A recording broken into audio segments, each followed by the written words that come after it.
40분, 1시간이 지나도 이 여인의 통곡은 계속되었습니다. 그때 그 교회 담임 목사님이신 암프로스 목사님이 이 여인의 모습을 보게 되었고 그 여인에게 다가가서 정중하게 물었습니다. 성도님, 무슨 어려운 일이 있으십니까?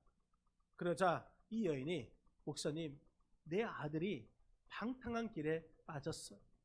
어떻게 하면 좋을까요? 그러면서 다시 흐느꼈습니다. 그때 암프로스 목사님이 역사에 남을 만한 위대한 말을 했습니다. 그대여, 아무 걱정 말아요.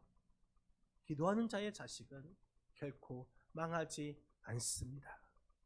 여러분, 그때 교회에서 자녀를 위해서 통곡하며 울던 여인이 성 어거스틴의 어머니 모니카 여사였습니다.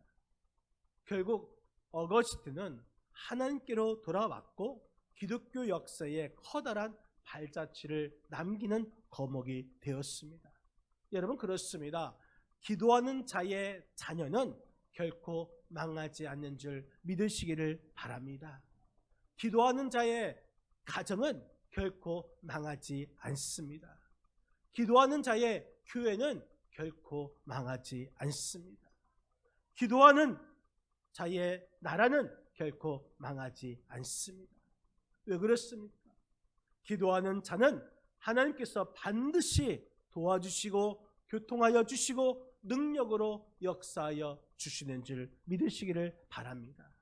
하라기는 우리가 기도하는 자가 되어서 우리의 기도로 인해서 우리 자녀가 살고 우리 가정이 살고 우리 교회가 살고 우리 나라가 살고 또 내 사랑하는 가족과 내가 정한 전도 대상자가 구원받아서 영원히 살 수 있는 그러한 축복을 받는 우리 믿음의 권속들이 다 되시기를 주님의 이름으로 간절히 축원드립니다. 여러분, 오늘 본문의 말씀에 보면은 이 베드로가 기도하는 장면이 나옵니다. 베드로가 제6시에 지붕에 올라가서 기도합니다. 그런데 기도할 때에 비몽사몽간에 보니까 하늘이 열리고 커다란 한 그릇이 내려왔는데 그 안에는 각종 짐승들이 가득 들어 있습니다. 그러면서 하늘에서 소리가 나기를 베드로야 일어나 잡아 먹으라라는 하나님의 음성을 들렸습니다. 하지만 베드로는 그 짐승을 보고 즉각 거부 반응을 보이면서 주님, 그럴 수 없습니다. 이렇게 부정한 음식을, 깨끗하지 못한 음식을 나는 먹을 수 없습니다. 하지만 하나님께서 똑같은 음성, 베드로야 일어나 잡아먹으라, 이 3번 말씀하신 후에 그릇이 다시 하늘로 올라갔습니다. 정말 신비한 체험을 경험한 것이죠. 이 말씀이 바로 오늘 본문에 나와 있습니다. 여러분, 베드로는 어떻게 이러한 체험을 하게 되었습니까? 먼저 베드로는 정해진 시간에 기도했던 것을 볼 수가 있습니다. 오늘 본문 9절 말씀을 같이 한번 읽겠습니다. 이튿날 그들이 길을 가다가 그 성에 가까이 갔을 그때에 베드로가 기도하려고 지붕에 올라가니 그 시각은 제6시더라. 아멘. 여러분, 베드로가 기도하려고 지붕에 올라갔는데 그 시각이 제6시였습니다. 제6시, 유대인들의 기도 시간이었습니다. 유대인들은 하루에 3번 기도합니다. 제3시, 제6시, 제9시. 우리 시간으로 말하면 6시간 늦춰진 것이죠. 그래서 우리 시간으로 빨라져서 제3시는 오전 9시, 그리고 제6시는 오후 12시, 제9시는 오후 3시입니다. 이 베드로는 그 정해진 시간에 기도했습니다. 베드로를 보니까 사도행전 3장에 정해진 그 기도 시간, 그때는 제9시 시간에 성전에 기도하러 올라갔다가 성전 미문에 앉아있던 안진뱅이를 보고 그 안진뱅이를 고쳤습니다. 베드로는 그 정해진 시간에 기도하였던 자였습니다. 다니엘서 6장 말씀에 보면은 다니엘도 정해진 시간에 하루에 3번씩 예루살렘을 향하여 기도하였습니다. 그 당시 기도하면 사자굴에 던진다라는 왕의 조서를 받고도 다니엘은 그 정해진 기도 시간에 기도하던 일을 멈추지 아니했습니다. 여러분, 우리도 정해진 시간에 기도해야 될 줄 믿으시기 바랍니다. 미국 남부 전쟁 때 워싱턴이라는 장군이 있었는데 이 필라델피아 벨리포즈라는 그 마을에서 전투가 일어났습니다. 이 군인들은 추위와 굶주림으로 지쳐 있었고 또 전세는 불리해졌습니다. 그때 워싱턴의 비서인 루이스가 승리를 확신하는 말을 합니다. 우리 장군님은 하루에 4번씩 성경을 펼쳐놓고 기도한다. 기도를 마치고 나오는 이 장군의 얼굴은 너무 평화롭다. 전쟁은 끝까지 침착성을 유지하는 쪽이 승리하는 법이다. 이런 말을 한 것입니다. 정말 루이스의 말대로 워싱턴 장군은 대승을 거두었고 이 워싱턴은 나중에 미국의 초대 대통령 조지 워싱턴이 되었습니다. 현재 이 벨리포즈 마을에서는 이 워싱턴을 기념하는 워싱턴 기념교회가 세워져 있습니다. 여러분, 무슨 말입니까? 정해진 시간에 기도하는 그 사람은 승리한다는 것입니다. 어떤 상황에 있던지 간에 우리가 정해진 기도 시간을 지키는 그 사람은 승리하게끔 되어 있습니다. 오늘 본문에서 나오는 이 베드로는 성령 충만하고 위대한 사도입니다. 성령 충만하고 위대한 사도가 될 수 있었던 원동력이 무엇이겠습니까? 바로 정해진 시간에 기도하는 사람이었기 때문인 것입니다. 오늘날 정해진 시간에 정말 기도할 수 있는 가장 좋은 방법, 언제 우리가 기도하면 좋을까? 여러분, 새벽에 교회에서 기도하면 좋습니다. 정해진 시간, 그 새벽에 기도하는 것 어찌 보면 정말 좋은 시간이 될 것입니다. 여러분, 새벽을 깨어서 기도하시기를 바랍니다. 또한 이 새벽에 정말 기도하는 일이 환경적으로 어려운 사람이 있다면 있는 자리에서 그 정해진 시간에 기도하는 것이죠. 오늘 이 본문에 나오는 베드로처럼 우리가 정해진 시간에 기도하셔서 기도하는 성도가 되셔서 하나님의 응답을 받고 능력을 받고 축복을 받을 수 있는 저와 여러분의 삶이 되시기를 주님의 이름으로 간절히 축원드립니다. 또한 베드로는 정해진 시간에 기도했는데 그 기도할 때에 깊은 기도를 하였습니다. 오늘 본문 10절 말씀을 한번 보시겠습니다. 10절 같이 한번 읽겠습니다. 그가 시장하여 먹고자 하매 사람들이 준비할 때 황홀한 중에. 아멘. 황홀한 중에. 여러분, 이 황홀하다 이 말은 우리가 이전에 사용했던 개역 한글판 성경에 보면은 비몽사몽간이라고 했습니다. 황홀한, 다시 말해서 비몽사몽간에 환상을 보게 된 것입니다. 깊은 기도의 세계에 빠져 들어간 것입니다. 여러분, 황홀하다 이 말은 꿈인지 생신인지 또한 꿈 같기도 하고 현실 같기도 한 그 상태, 그때가 바로 황홀하다.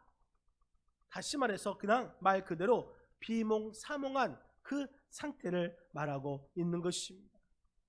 베드로가 정해진 시간에 기도하니까 아주 신비한 세계를 경험하게 된 것입니다.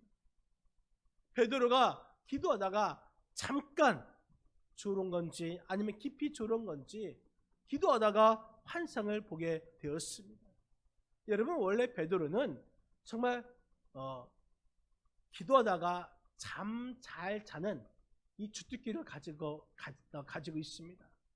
예수님께서 제자들과 함께 변화산에 올라갔을 때도 기도하던 중에 예수님 곁에서 잤습니다. 겟세마네 동산에서 예수님께서 기도하라고 깨웠음에도 불구하고 정신을 차리지 않고 졸았습니다. 또 사도행전 10장의 말씀에 보면은 이 감옥에 갇혀 있을 때 천사가 와서 옆구리를 발로 찼습니다. 그런데 그 깨워도 정신을 못 차리는 모습을, 베드로의 모습을 볼 수가 있습니다. 아무튼 베드로는 기도하는 그 시간 잠깐 잠들었는지 비몽사몽간에 황홀한 중에 있었습니다. 그런데 이 베드로의 장점은 무엇인가? 이렇게 졸았음에도 불구하고, 잠을 잤음에도 불구하고, 비몽사몽임에도 불구하고 베드로는 결국 기도의 자리에 있었다는 것입니다. 기도의 자리에 있어서 하나님의 음성을 듣게 된 것입니다. 여러분들도 기도의 자리에 있기를 바랍니다. 기도의 자리에 있을 때에 우리는 영적 세계를 체험할 수가 있는 것입니다. 그 기도의 자리에 있을 때에 깊은 기도에 들어갈 수가 있는 것입니다. 우리가 기도할 때 10분, 20분, 30분, 1시간 기도하다 보면 깊은 기도의 세계에 들어가게 되는 것이죠. 여러분, 그러기 위해서는 엉덩이가 무거워야 됩니다. 아이들이 공부하기 위해서는 엉덩이가 무거워야 된다고 합니다. 그렇죠. 공부 잘하는 아이들은 책상 앞에서 오랫동안 엉덩이를 붙이고 있습니다. 저같이 공부에 취미 없는 사람은 이 책상 앞에 오래 앉아있지 못하는 것이죠. 그런데 우리 아이들은 컴퓨터 앞에서는 엉덩이를 오래 앉아 있습니다. 컴퓨터 앞에서는 정말 밤새워서라도 잘 앉아 있습니다. 우리 성도들도 기도생활을 하기 위해서는 엉덩이가 무거워야 하는 것이죠. 기도생활 잘하는 성도들은 그 기도 자리에서 오랫동안 엉덩이를 붙이고 앉아 있습니다. 그런데 기도생활을 깊이 하지 못한 성도들은 기도 자리에 오래 앉아 있지 못합니다. 그런데 참 이상하게도 TV 앞에서는 엉덩이를 오래 앉아 있습니다. 재미있는 코미디나 또 예능 프로나 드라마나 영화나 또 내가 좋아하는 가수가 나오면 엉덩이를 오래 앉아 있습니다. 그러면서 1시간 반, 2시간 지났는데 벌써 끝난 거야? 이렇게 말하면서 오래 앉아 있죠. 여러분, 우리는 기도의 자리에 끈질기게 앉아 있기를 바랍니다. 오늘 본문의 베드로처럼 그 기도의 자리에서 끈질기게 앉아 있어서 그 기도의 세계에, 영적 세계에 깊이 들어갈 수 있는 우리 성도님들이 다 되시기를 주님의 이름으로 간절히 축원드립니다. 여러분, 베드로가 기도할 때에 황홀한 중에 비몽사몽간에 환상을 보게 됐는데 그 환상은 어떤 내용입니까? 우리 한번 11절 12절 말씀을 한번 보시겠습니다. 11절 12절 같이 한번 읽겠습니다. 하늘이 열리며 한 그릇이 내려오는 것을 보니 큰 보자기 내 귀를 메어 땅에 들이웠더라. 그 안에는 땅에 있는 각종 네 발 가진 짐승과 기는 것과 공중에 나는 것들이 있더라. 아멘. 여러분, 베드로가 황홀한 중에 환상을 보게 됩니다. 하늘이 열리고 한 그릇이, 큰 보자기 같은 것들이 내 귀에 메어서 내려옵니다. 여러분, 이 환상은 무슨 의미를 말하고 있을까요? 그곳에는 각종 네 발 가진 짐승, 기는 것, 공중에 나는 것들이 있습니다. 여러분, 그 짐승 중에서 부정한 짐승도 있었습니다. 기는 것도 부정한 것입니다. 이 부정한 동물이 있었습니다. 그런데 그것을 일어나 잡아 먹으라는 것입니다. 이것은 이방의 구원을 의미한 것입니다. 여러분, 당시에는 구원이라는 것은 유대인에게만 있는 걸로 생각했습니다. 그런데 하나님께서 환상을 통하여서 이방인에게도 복음을 전해서 구원할 것을 말씀하고 계시는 것입니다. 우리 하나님은 유대인이든 또한 이방이든 모든 사람의 구원받기를 원하고 계십니다. 예수님께서 십자가에 돌아가심도 모든 사람을 구원하시기 위해서 십자가에 달려 돌아가신 것입니다. 여러분, 지금 우리만 구원받기를 원하시는 우리 하나님이 아니란 것입니다. 우리만 구원받는 것이 아니라 지금도 예수님을 믿지 않는 그 영혼들이 예수님 믿고 구원받기를 원하고 계십니다. 나만 구원받는 것이 아니라, 나만 예수 믿고 구원받는 것이 아니라 내 사랑하는 가족이, 내가 정한 태신자가, 전도 대상자가 그들에게 복음을 전해서 정말 그들이 예수 믿고 구원받기를 원하고 계시다는 것입니다. 여러분, 바라기는 이러한 구원의 역사가 우리를 통해서 일어나시기를 주님의 이름으로 간절히 축원드립니다.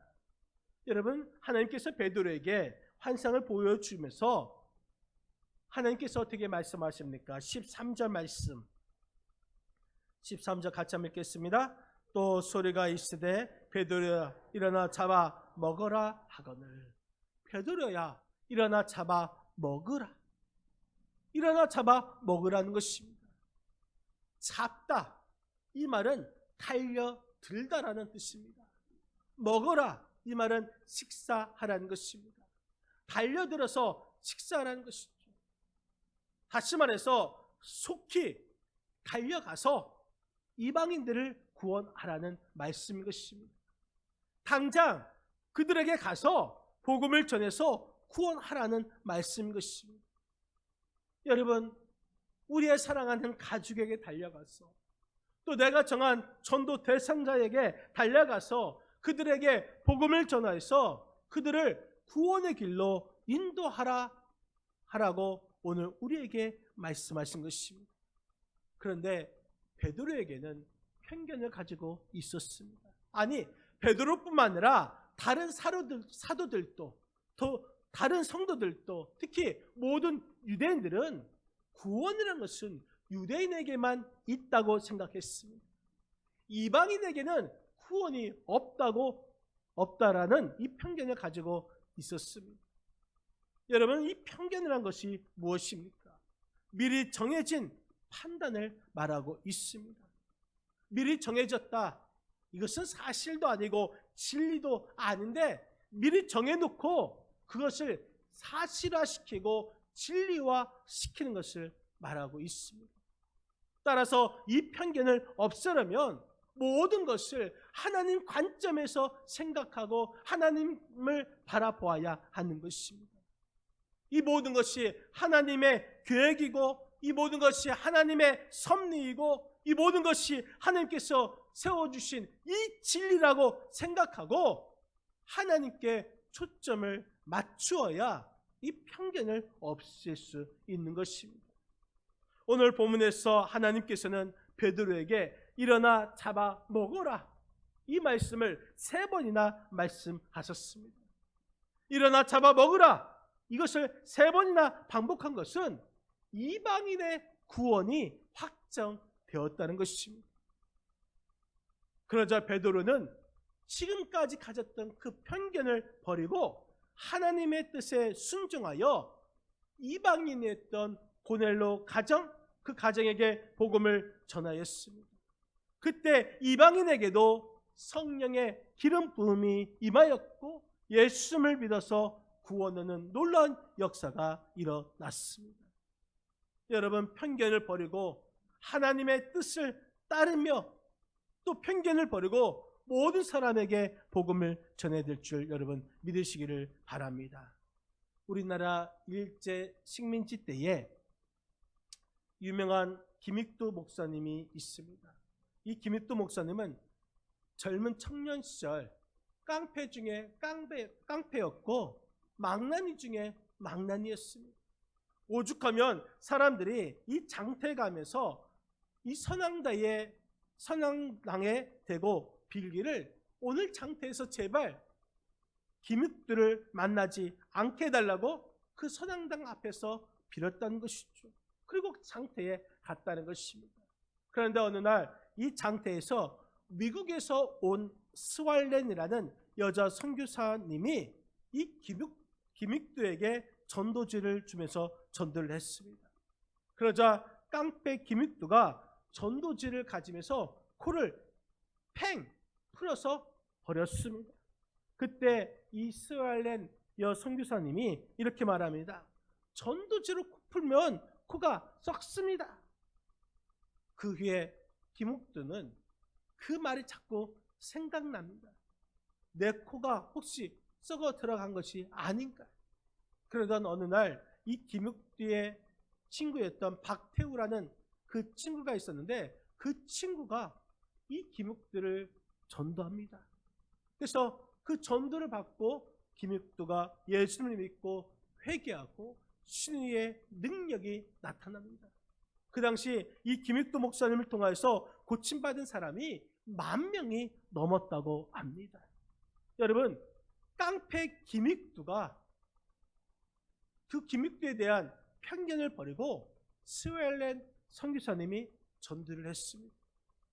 또 그 편견을 버리고 친구 박태우가 김익두에게 복음을 전하였습니다. 복음을 전하는 일에는 편견을 버리고 누구에든지 복음을 전해야 합니다. 여러분, 우리는 이렇게 생각합니다. 우리 남편은 절대 안 돼. 또 우리 부모님은 너무나 완고하셔. 내 친구는 예수님을 믿지 않을 거야. 내 직장 동료는 예수 믿을 가능성이 전혀 없어. 쟤는 죽어도 안 돼. 절대 안 믿을 거야. 이미 내가 판단하고 편견을 가지고 있습니다. 여러분, 그래서는 안 되는 것이죠.